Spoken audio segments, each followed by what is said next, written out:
जय श्री राम। जय जय श्री राम।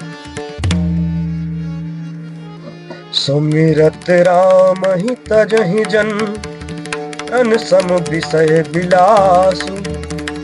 राम प्रिया जग जननि सिय कछु न आचरजु तासु। जिन श्री रामचंद्र जी का स्मरण करने से ही भक्त जन तमाम भोग विलास को इनके के समान त्याग देते हैं, उन श्री रामचंद्र जी की प्रिय पत्नी और जगत की माता सीता जी के लिए भोग विलास का त्याग कुछ भी आश्चर्य नहीं है। सिय लखन जहि विधि सुख लाहि, सोई रघुनाथ करहि सोई कहहि। कहीं पुरातन कथा कहानी, सुनहि लखन सिय अति सुख मानी। सीता जी और लक्ष्मण जी को जिस प्रकार सुख मिले, श्री रघुनाथ जी वही करते हैं और वही कहते हैं। भगवान प्राचीन कथाएं और कहानियां कहते हैं और लक्ष्मण जी तथा सीता जी अत्यंत सुख मानकर सुनते हैं। जब जब राम अवध सुधि करहीं, तब तब बारी विलोचन भरहीं। सुमिरि मातु पितु परिजन भाई, भरत सनेहु सीलु सेवकाई। जब जब श्री रामचंद्र जी अयोध्या की याद करते हैं, तब तब उनके नेत्रों में जल भर आता है। माता पिता कुटुंबियों और भाइयों तथा भरत के प्रेम शील और सेवा भाव को याद करके, कृपा सिंधु प्रभु होहि दुखारी, धीरज धरहि कुसमो बिचारी। लखि सिय लखनु बिकल होई जाहि, जिमि पुर सही अनुसर परिछाहि। कृपा के समुद्र प्रभु श्री रामचंद्र जी दुखी हो जाते हैं, किंतु फिर कुछ समय समझकर धीरज धारण कर लेते हैं। श्री रामचंद्र जी को दुखी देखकर सीता जी और लक्ष्मण जी भी व्याकुल हो जाते हैं, जैसे किसी मनुष्य की परछाई उस मनुष्य के समान ही चेष्टा करती है। प्रिया बंधु गति लखि रघुनंदनु, धीर कृपाल भगत उर चंदन। लगे कहन कछु कथा पुनीता, सुनि लुखो सुनि सुख लहि लखनु अरु सीता। तब धीर कृपालु और भक्तों के हृदय को शीतल करने के लिए चंदन रूप रघुकुल को आनंदित करने वाले श्री रामचंद्र जी की प्यारी पत्नी और भाई लक्ष्मण की दशा देखकर कुछ पवित्र कथाएं कहने लगते हैं, जिन्हें सुनकर लक्ष्मण जी और सीता जी सुख प्राप्त करते हैं। राम लखन सीता सहित सोहत परन निकेत, जिमि बासौ बस अमरपुर सची जयंत समेत। लक्ष्मण जी और सीता जी सहित श्री रामचंद्र जी पर्णकुटी में ऐसे सुशोभित हैं, जैसे अमरावती में इंद्र अपनी पत्नी सची और पुत्र जयंत सहित बसता है। जोगमहि प्रभु सिय लख नहीं कैसे, पलक बिलोचन गोलक जैसे। से वही लखनु सिय रघुबीरहि, जिमि विवेकी पुरुष शरीरहि। प्रभु श्री रामचंद्र जी सीता जी और लक्ष्मण जी की कैसी संभाल रखते हैं, जैसे पल के नेत्रों के गोलकों की। इधर लक्ष्मण जी श्री सीता जी और श्री रामचंद्र जी, लक्ष्मण जी और सीता जी श्री रामचंद्र जी ऐसी सेवा करते हैं, जैसे अज्ञानी मनुष्य शरीर का करते हैं।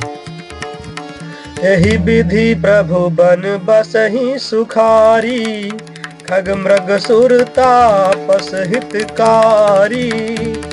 कहूँ राम बन गवन सुहावा, सुनहु सुमंत्र अवध जिमियावा।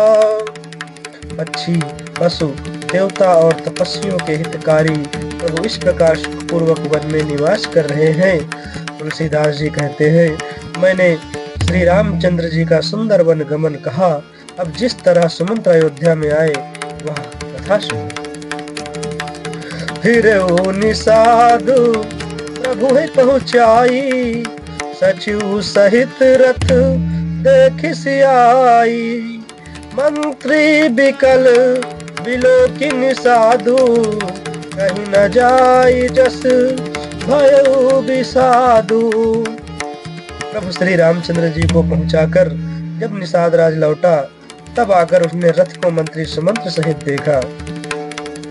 मंत्री को व्याकुल देखकर निषाद को जैसा दुख हुआ वह कहा नहीं जाता। राम राम सिय लखन पुकारी, पर उधर नितल व्याकुल भारी। देखी दखिन दिसी है ही नाही, जनु बिनु पंख बिहग अकुलाही। निषाद को अकेला आया देखकर सुमंत्र हा राम हा सीते हा लक्ष्मण पुकारते हुए बहुत व्याकुल होकर धरती पर गिर पड़े।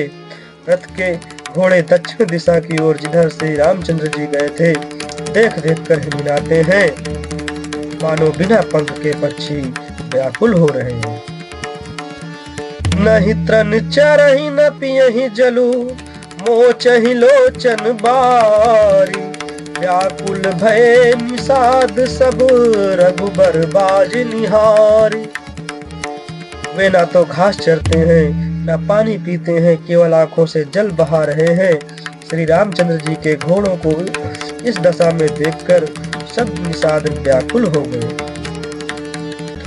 धरि धीरज तब कहि निषादु, अब सुमंत्र परिहर हूँ बिसाधु। तुम पंडित परमार्थ ज्ञाता, धरहु धीर लखी विमुख विधाता। तब धीरज धरकर निषाद राज कहने लगा, हे सुमंत्र जी, अब विषाद को छोड़िए। आप पंडित और परमार्थ के जानने वाले हैं, विधाता को प्रतिकूल जानकर धैर्य धारण कीजिए। विविध कथा कही कही मृदुबानी, रथ बैठार पर बसयानी। शोक शिथिल रथु सकई नहा की, रघुबर बिरह पीर उर्बा की। कोमलवाड़ी से भांति भांति की कथाएं कहकर निषाद ने जबरदस्ती लाकर सुमंत्र को रथ पर बैठाया, परंतु शोक के मारे वे इतने शिथिल हो गए थे कि रथ को हाँक नहीं सकते। उनके हृदय में श्री रामचंद्र जी के विरह की बड़ी तीव्र वेदना है। चर फराहि मग चलई न घोरे, बन मृग मनहु आनि रथ जोरे। अड़ु की परहि फिरी हे रही पीछे, राम वियोगी बिकल दुख तीछे। घोड़े तड़फड़ाते हैं और ठीक रास्ते पर नहीं चलते, मानो जंगली पशु लाकर रथ में जोत दिए गए हों। वे श्री रामचंद्र जी के वियोगी घोड़े कभी ठोकर खाकर गिर पड़ते हैं, कभी घूमकर पीछे की ओर देखने लगते हैं। वे तीक्ष्ण दुख से व्याकुल हैं। जो कह राम लखनु भय देहि, हिंकरी हित हे रही तेहि। बाज बिरह गति कही किम जाति, बिनु मनि फनिक बिकल जेहि भांति। जो कोई राम लक्ष्मण या जानकी का नाम ले लेता है, घोड़े हिकर हिकर कर उसकी ओर प्यार से देखने लगते हैं। घोड़ों की विरह दशा कैसे कही जा सकती है? वे ऐसे व्याकुल हैं जैसे मणि के बिना सांप व्याकुल होता है। जय श्री राम, जय श्री राम।